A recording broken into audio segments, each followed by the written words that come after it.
What happens when a music mogul's carefully crafted empire starts to unravel in court? Day 2 of the Shawn Diddy Combs trial reveals jaw-dropping allegations from his ex-girlfriend that could shatter everything we thought we knew. Shawn Combs walked in on day 2 like the billionaire mogul everyone recognizes, exuding confidence with his high-priced legal team beside him.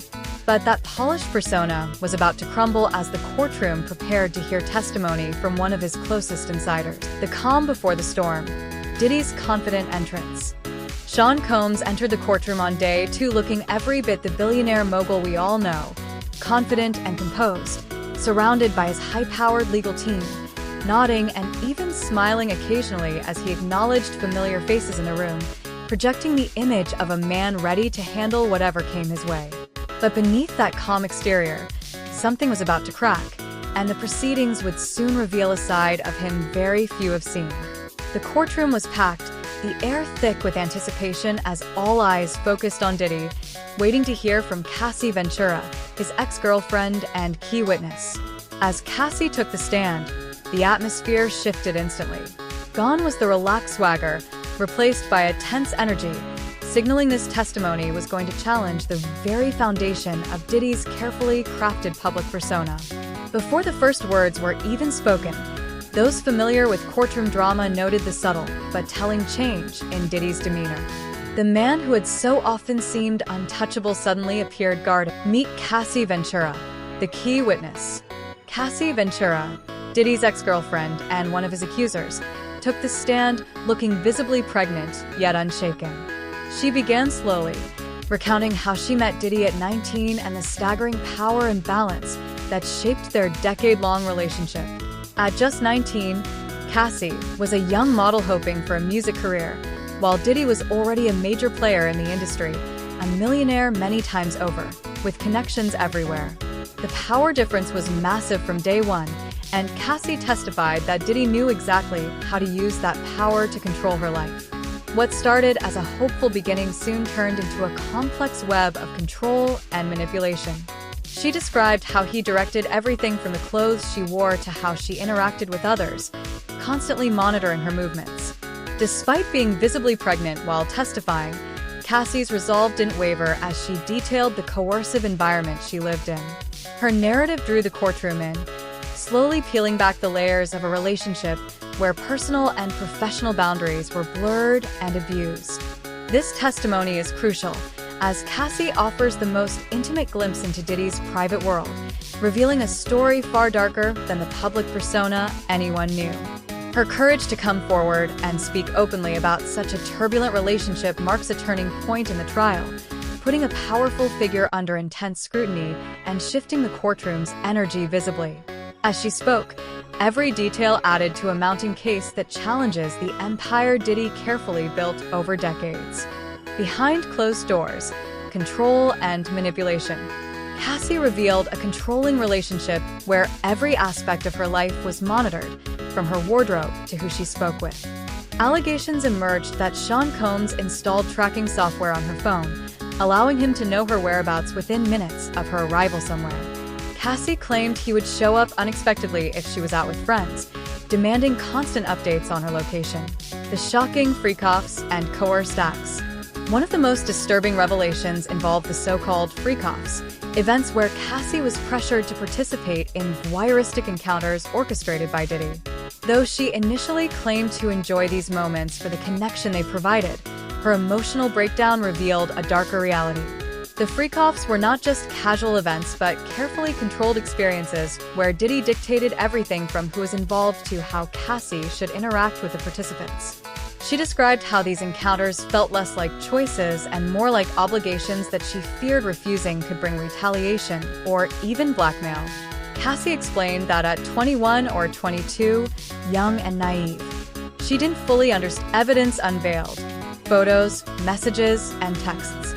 Cassie's lawyer displayed haunting photos of bruises, backed by text messages and emails showing apologies and threats from Diddy. These pieces of evidence painted a grim picture of abuse and manipulation, leaving the courtroom in stunned silence and some jurors visibly shocked. The explosive hotel incident. A long-buried incident at the Four Seasons Hotel emerged as a turning point in the trial. Cassie described a public outburst of violence where Diddy's rage resulted in physical harm and confinement, an event so severe that even hotel security hesitated to intervene.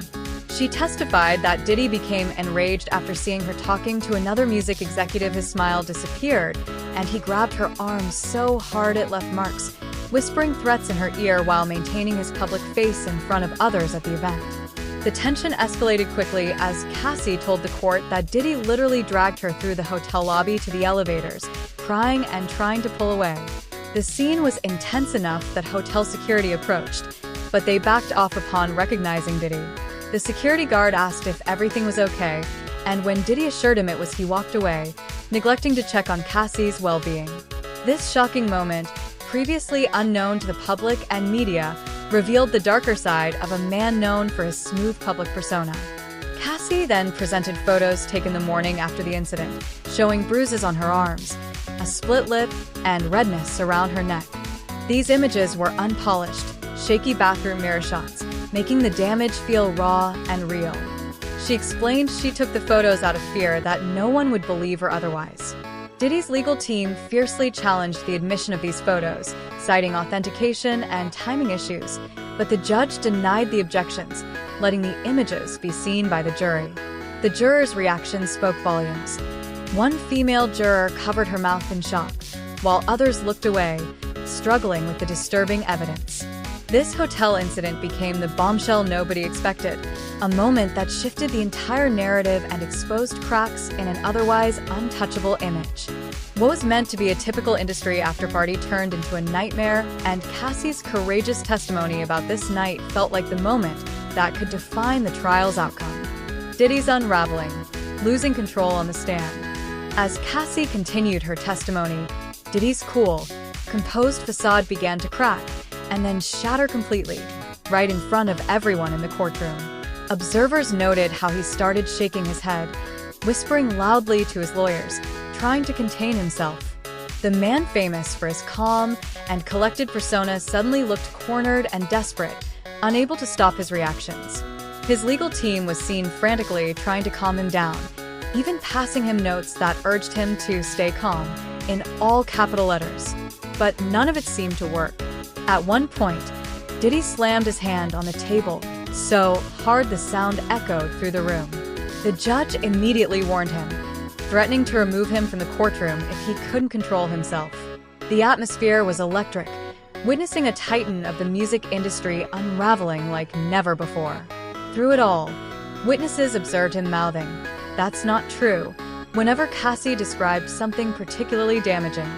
He seemed to forget the jury was watching his every move, his power slipping away with each allegation. The real breaking point came when Cassie's lawyer played audio recordings of Diddy's voice allegedly making threats.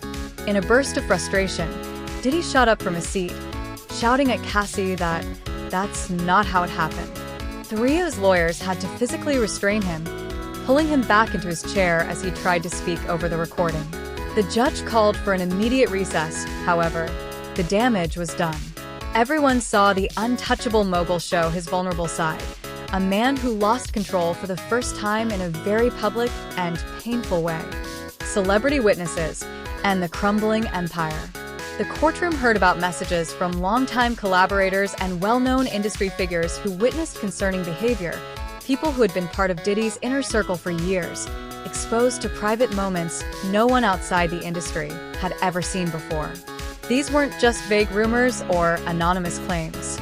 According to court transcripts, texts from close friends and business associates poured in, revealing their shock and fear over the situations they witnessed backstage and at private parties. One message from a major rapper after a Grammy afterparty read, "You okay? What I saw tonight wasn't right. You can stay at my place if you need to." Another from a female pop star said, "I've known him for 15 years, and I've never seen him act like that with anyone else. This isn't normal. Please call me." More damning were texts from a longtime producer who had worked with Diddy for decades, confessing he couldn't be around the behavior anymore, telling Cassie he had urged Diddy to get help. These messages starkly contradicted Diddy's public claims, denying inappropriate behavior ever took place, attempting to portray the allegations as twisted personal attacks. Now, with these private witnesses stepping forward, the court could see the cracks in that image clearly. People who once supported him were expressing deep concerns, reaching out to help Cassie to escape the situation. The weight of their voices added undeniable credibility to Cassie's testimony, signaling a shift that could shake the foundations of the empire Diddy built over decades. Day 2 didn't just open a window into a troubled relationship. It exposed cracks in a music empire many believed was untouchable.